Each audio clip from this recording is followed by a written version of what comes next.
Je me serais qualifiée d'athée, je pense. Comme je l'ai dit, je me tournerai vers Dieu dans les moments de désespoir. Je me souviens d'avoir reçu un appel. Quelqu'un m'a dit « Il faut que tu ailles à l'appartement de ton père ». J'ai essayé d'entrer dans l'appartement. Ils ne m'ont pas laissé entrer. C'était... Pardon.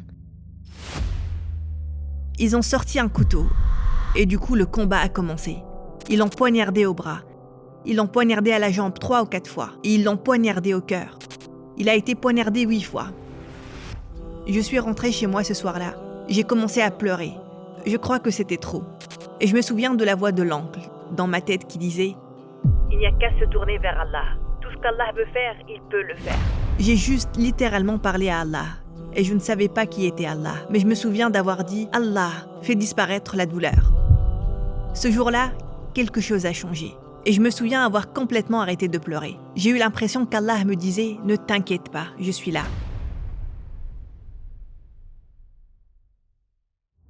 Assalamu alaikum, sœur Aïcha Mercedes. En tant que Towards Eternity, nous sommes très heureux de t'avoir parmi nous. Je voudrais commencer par qui est Aïcha Mercedes. Et peux-tu nous parler brièvement de ta vie? Wa alaykum salam wa rahmatullahi wa barakatuh. Jazakallahu khayran de m'avoir invité. C'est un plaisir d'être ici. Je suis née et j'ai grandi à Londres. Et à l'âge de 12 ans, j'ai déménagé dans l'Essex. Je suis métisse. Je suis à moitié jamaïcaine et à moitié anglaise. La famille de ma mère était plutôt catholique, mais on ne pratiquait pas de religion chez moi. Je croyais en Dieu, mais pas dans une religion spécifique. Cependant, quand je suis arrivée à un certain point, je me serais considérée comme chrétienne. J'ai cru être athée. J'ai embrassé l'islam il y a 13 ans. Et depuis, je me suis impliquée dans le travail communautaire, le bénévolat, la présentation télé et le podcasting. Comment s'est déroulée ta vie par rapport à la foi? Peux-tu nous parler de ton passé religieux? Donc j'étais consciente de l'existence de la religion, mais elle n'était pas pratiquée chez moi directement. Mon père n'avait aucune tendance religieuse, mais la mère de ma mère, elle avait des statues de Marie dans la maison. Et parfois, elle utilisait des termes religieux. Elle parlait de Marie ou de Jésus. Je me serais qualifiée d'athée, je pense. Comme je l'ai dit, je me tournais vers Dieu dans les moments de désespoir. Donc même si je n'avais pas vraiment de lien avec Dieu, je ne croyais pas vraiment en Dieu. Je pense que pour beaucoup d'entre nous, on ne se tourne vers Dieu que lorsqu'on est dans une situation très difficile. Donc, Dieu, si tu m'entends, s'il te plaît, sors-moi de cette situation. C'était en quelque sorte la relation que j'avais avec Dieu. Mais à part ça, il n'y avait aucun lien. Qu'est-ce qui n'avait pas de sens pour toi dans le christianisme? Il y avait des questions dont je ne connaissais pas les réponses. Et j'ai vraiment eu du mal avec le concept de Jésus et le Fils de Dieu. Si Dieu est en quelque sorte le plus grand et le tout-puissant, pourquoi? Pourquoi? Qu'est-ce que le concept de pourquoi Jésus doit-il mourir pour nos péchés? Pourquoi doit-on prier Jésus? Ce concept pour moi était bizarre. Je n'arrivais pas à le comprendre. Alors je me souviens avoir posé des questions. Et je me souviens d'avoir été renvoyée et on m'a dit que je ne devais pas poser de questions. Ils ne se sont pas fâchés, mais ils ont en quelque sorte, j'ai été renvoyée. Ce qui est intéressant, c'est que lorsque je suis devenue musulmane et j'ai commencé à comprendre la religion, toutes mes questions ont trouvé une réponse. Allah dit dans le Coran « Kun fayakun », soit et cela sera. Donc j'ai compris que ça voulait dire qu'Allah n'a pas besoin d'associés. Allah n'a pas besoin de fils pour que nous l'adorions. Donc, n'ayant pas eu de réponse à mes questions dans l'église, et j'avais vraiment l'impression que ça n'avait pas de sens, quand j'ai lu le Coran et les paroles d'Allah, quand j'ai compris la vérité, qu'Allah n'a pas besoin de partenaire, et que c'est Allah qu'il faut adorer, ça me paraissait tout à fait logique. Je veux savoir comment ton voyage vers l'islam a commencé. Qu'est-ce qu'il s'est passé pour que tu commences à envisager l'islam? Certaines choses que j'ai vécues dans mon enfance ont été très difficiles. Mon père était schizophrène paranoïaque. Et donc la raison pour laquelle j'ai quitté Londres, c'était pour fuir mon père. La première école où je suis allée à Londres, j'ai été harcelée parce que j'étais métisse. Du coup, j'essayais de m'enfuir de l'école. Et ma mère m'a dit « Ne le dis pas à ton père ». Et je l'ai dit à mon père. Mon père a réagi de façon très agressive, très effrayante. Donc il criait « Pourquoi tu me l'as pas dit? Pourquoi tu ne me l'as pas dit ?» Il était en train de crier et hurler au milieu de la route, devant la maison de ma mère. Et cette nuit-là, on a fait nos valises et on est parti pour déménager en Essex. Quand j'ai déménagé dans l'Essex à l'âge de 12 ans, j'étais la seule femme de couleur dans toute mon école. Tous les autres étaient blancs et c'était difficile. Je me souviens avoir été renvoyée de l'école. À la fin, parce qu'une de mes amies, qui était censée être une amie proche, m'avait dit des choses racistes. Et c'était une habitude, ce n'était pas la première fois que quelque chose comme ça arrivait. J'avais des amis avec qui je traînais en quelque sorte, qui ensuite se sont retournés contre moi et m'ont attaqué. Et j'ai vraiment eu l'impression que c'était parce que je n'étais pas à ma place, je n'étais pas blanche, et j'étais d'une certaine façon considérée comme une cible. Et on se moquait de moi, même de ma façon de parler. On se moquait de moi parce que j'avais un accent londonien. Et l'accent de l'Essex est très différent de l'accent londonien. Donc même pour ça, on se moquait de moi. Donc j'ai toujours eu l'impression d'être à l'extérieur et de regarder de loin. J'ai l'impression d'avoir été avec les enfants de la rue, dans les rues, à partir de l'âge de 15 ans environ. Et c'est là que je me suis sentie à ma place, avec les enfants de la rue. Il y avait beaucoup d'autres enfants qui avaient grandi dans des foyers brisés, qui avaient des problèmes. Et j'en suis arrivée à un moment de ma vie où je voulais vraiment être blanche. Je pense qu'au moment où je suis entrée dans la vingtaine, j'avais déjà beaucoup ressenti ce sentiment de ne pas être à ma place et d'être confrontée à de nombreux problèmes d'identité. Et c'est pourquoi je me sentais assez suicidaire. C'était beaucoup de choses à déballer et à confronter. Et je n'avais pas vraiment compris ces éléments de moi-même à l'époque. Donc qu'as-tu fait pour surmonter ces difficultés? Et comment l'islam est-il entré en scène? J'ai continué, j'ai en quelque sorte dépassé cette phase de ma vie. Donc j'étais d'une certaine manière semi-impliquée dans le milieu du rap, aussi absurde que ça puisse paraître. Certains rappeurs que je connais ont commencé à me parler de l'islam. Dans le milieu du rap en Grande-Bretagne, il y a beaucoup de musulmans. J'avais prévu de faire un couplet sur un morceau avec ce groupe de rap. L'un d'eux a commencé à me parler de l'islam. Et ce qui est drôle, c'est qu'il m'a dit qu'il m'avait déjà parlé de l'islam, mais que je ne m'en souvenais pas. Et subhanallah, ça me fait penser à un verset du Coran où Allah dit « Il a mis un sceau sur votre cœur ». Je ne pouvais pas me souvenir ou me rappeler de quoi que ce soit. Mais il m'a dit « J'ai essayé de te parler de l'islam. J'ai essayé de te faire la da'wa et de t'expliquer l'islam. Mais toi… » Et j'ai dit « Je ne me rappelle pas du tout. » Donc je me rappelle du jour où il m'a parlé, du fait que Jésus soit le Fils de Dieu et que ça n'avait pas de sens. Allah avait déjà mis quelque chose dans mon esprit pour remettre en question le fait que Jésus soit le Fils de Dieu. Et quand ce rappeur m'avait dit que ça n'avait pas de sens et a expliqué le fait qu'Allah est unique, je me disais « Waouh, ça a du sens ». Est-ce qu'il y avait d'autres musulmans autour de toi qui t'ont aussi parlé de l'islam? J'ai grandi dans une région majoritairement blanche, donc je n'ai pas vraiment eu d'interaction avec des musulmans, à l'exception d'un magasin de chaussures où j'avais l'habitude d'aller. L'homme du magasin, je l'appelle Tonton, il était musulman, mais il ne m'a jamais fait savoir qu'il était musulman. Je me souviens juste qu'il était un refuge, quelqu'un que je pouvais aller voir pour parler de mes problèmes. Quand le rappeur m'a parlé de l'islam et qu'il comparait le christianisme, je me souviens d'être allé voir l'oncle et de lui avoir dit « Oh mon Dieu, j'ai entendu parler de l'islam ». Il est revenu la fois d'après avec ce vieux Coran. Et il m'a dit « Écoute, juste prends ce Coran. Ouvre-le et demande à Allah de te guider. Et Allah sera là pour te donner ce que tu veux. » En gros, j'ai ramené le Coran à la maison et je l'ai laissé de côté. Donc j'ai continué ma vie et je suis sortie et j'ai fait la fête et ainsi de suite. Et donc à ce moment-là, où on m'a donné le Coran, et quand j'ai commencé en quelque sorte à accepter la da'wa, mais je n'étais pas prête à faire un changement radical à ce moment-là. Je continuais à profiter du style de vie festif. J'étais encore très impliquée dans la musique. Je ne voulais vraiment pas faire ce pas, même si j'ai commencé à croire que… Je croyais que c'était vrai à ce moment-là.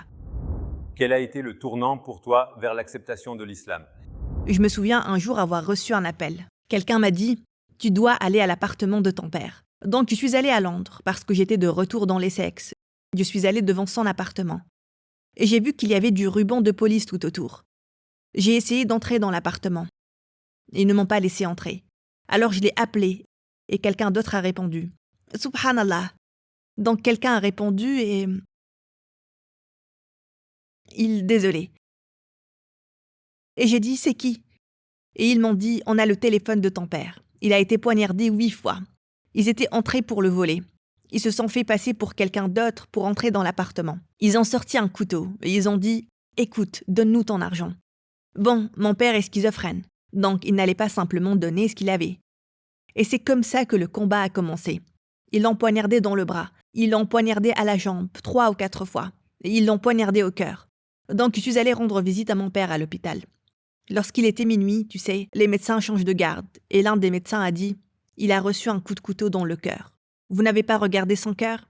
Et j'ai dit « Eh bien, il a l'air d'être en bon état. » Ils m'ont dit « Non, on doit regarder son cœur. » Quand ils ont regardé son cœur était perforé. S'ils n'avaient pas trouvé ça, il se serait vidé de son sang. Je suis rentrée chez moi ce soir-là, j'ai commencé à pleurer. Je pense que j'étais submergée. Mon père a failli mourir, et tu sais, j'ai ouvert le Coran.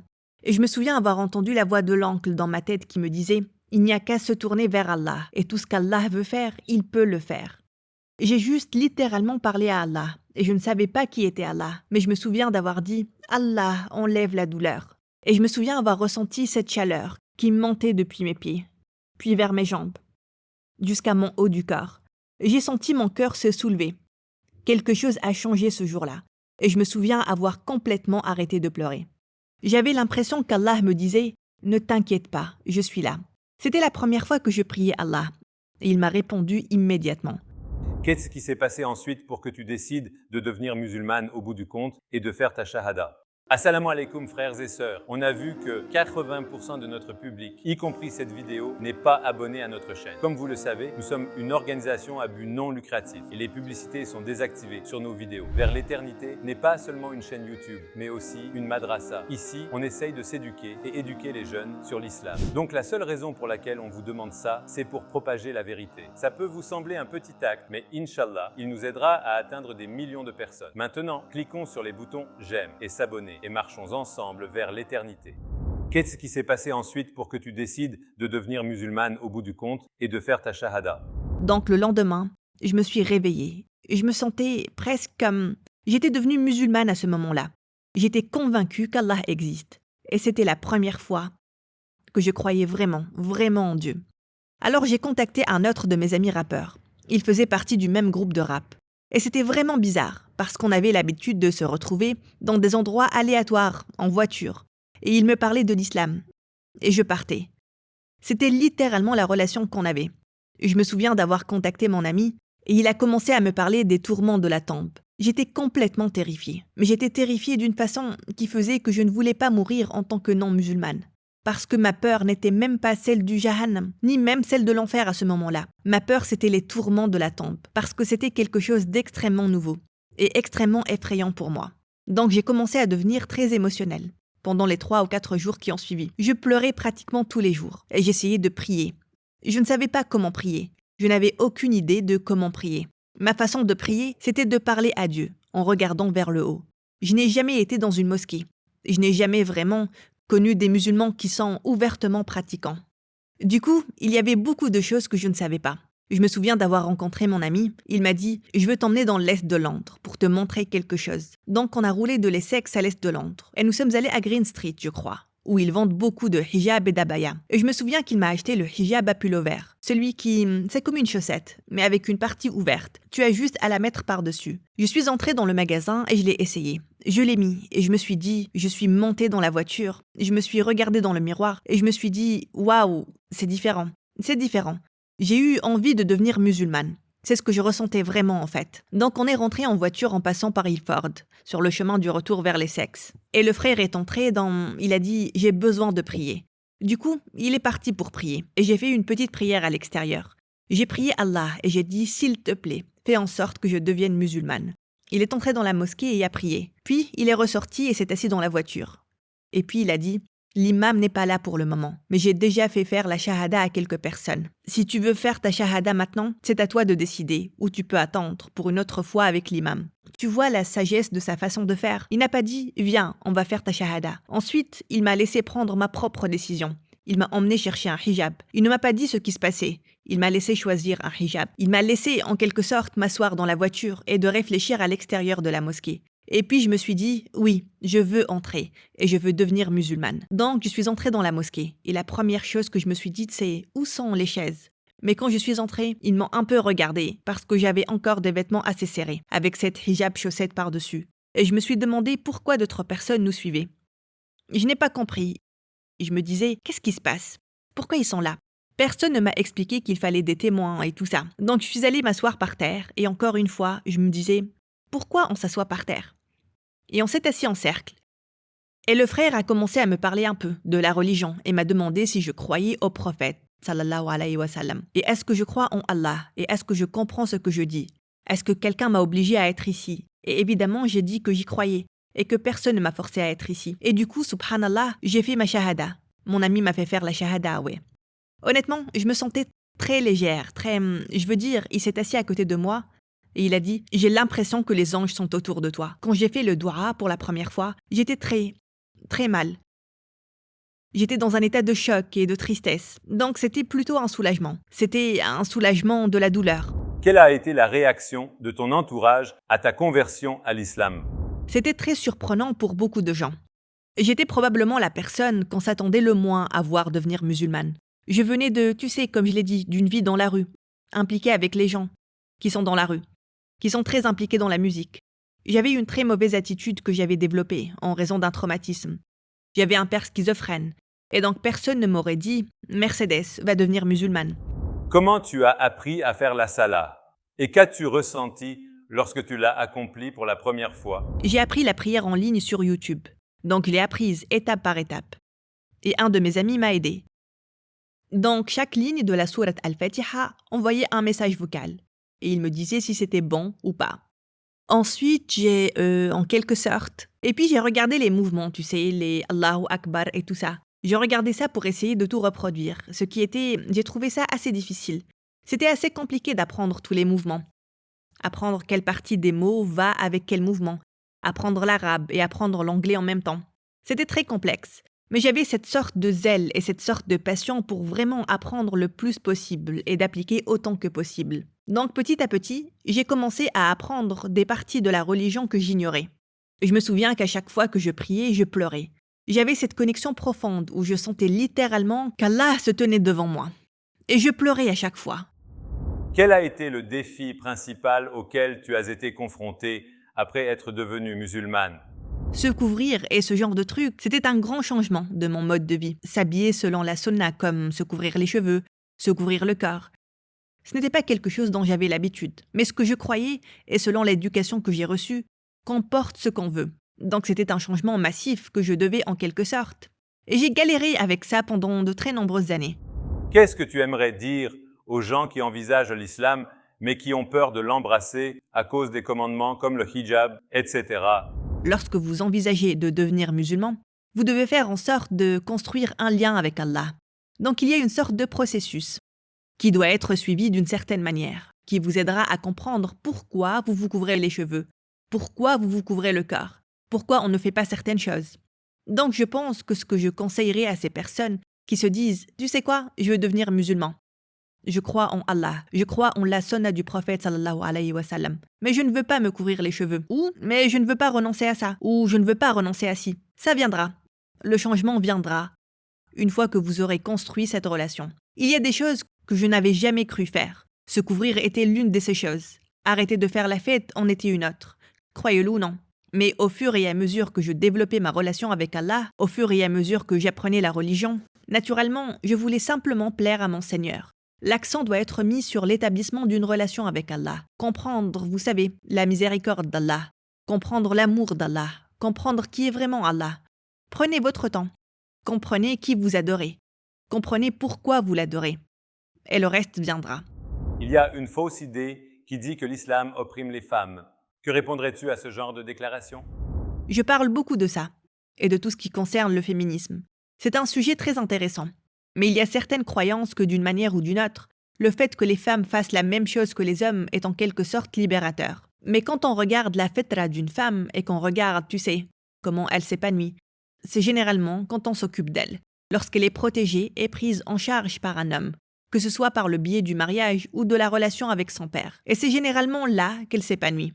Je ne dis pas qu'une femme ne peut pas sortir et travailler, mais en fait, ça peut être très stressant, ça peut être très écrasant. Quand on regarde sa disposition naturelle, là où elle est la plus heureuse, la plupart des femmes, et c'est statistiquement prouvé, veulent qu'on s'occupe d'elles, veulent ne pas avoir à subir cette pression, d'être sur le lieu de travail. Donc je pense que l'idée selon laquelle les femmes sont en quelque sorte opprimées et qu'on n'est pas autorisé à faire certaines choses est fausse. Quand on regarde, plus on regarde l'islam, plus on découvre que c'est tout le contraire. Donc on regarde la relation du prophète sallallahu alayhi wa sallam avec Khadija. Oui, c'était une épouse dévouée, mais elle était aussi une femme d'affaires. C'est possible, et c'est ce qui me fascine vraiment dans l'islam. C'est d'apprendre à être une vraie femme. Parce qu'évidemment, j'ai été élevée par une femme assez indépendante, et c'était toujours un peu cette attitude de « je n'ai pas besoin d'un homme ». Et puis, quand on apprend l'islam et qu'on comprend la valeur d'un homme et qu'on comprend sa propre valeur, qui est complètement différente en tant que femme, et qu'on s'appuie sur ça, tout en comprenant que l'on peut toujours avoir une entreprise et que l'on peut toujours avoir une personnalité et tout ça. C'est juste un mode de vie complet. Quel était ton but avant l'islam et quel est-il après l'islam? Je dirais que je n'avais pas vraiment de but avant l'islam. Mais je croyais que, tu sais, YOLO, comme on l'appelle au Royaume-Uni. On ne vit qu'une seule fois, donc c'est vis ta vie pleinement. Le problème de ce mode de vie est qu'il n'y a pas de but. Et donc, quand il n'y a pas de but, on tombe dans ce genre de crise existentielle de se dire qu'il n'y a pas de raison de vivre. Et j'en suis arrivée là.